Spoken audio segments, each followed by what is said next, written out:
इतिहास में कुछ नाम ऐसे होते हैं जो सिर्फ राजाओं की सूची में नहीं होते, बल्कि राष्ट्र की आत्मा में बस जाते हैं। ये कहानी है उस इंसान की जिसने बिखरी हुई पहाड़ियों को एक पहचान दी।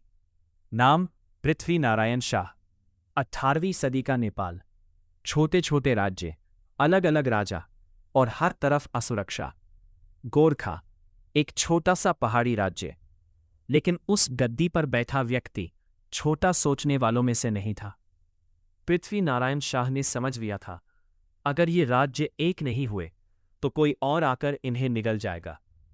दक्षिण में ईस्ट इंडिया कंपनी धीरे धीरे फैल रही थी। उत्तर में दबाव बढ़ रहा था। खतरा साफ था, लेकिन सबको दिखाई नहीं दे रहा था।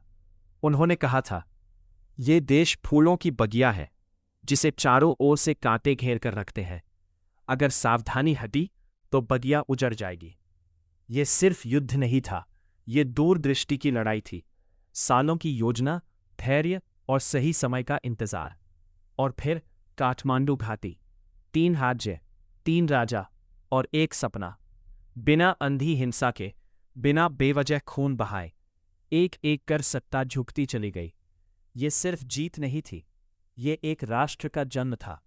पृथ्वी नारायण शाह जानते थे, राजा मर सकता है, लेकिन नीति अगर सही हो तो देश सदियों तक जिंदा रहता है।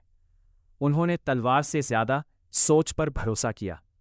उन्होंने सीमाएं नहीं, पहचान बनाई। पृथ्वी नारायण शाह सिर्फ नेपाल के पहले राजा नहीं थे, वो उस विचार की शुरुआत थे जिसे आज हम नेपाल कहते हैं।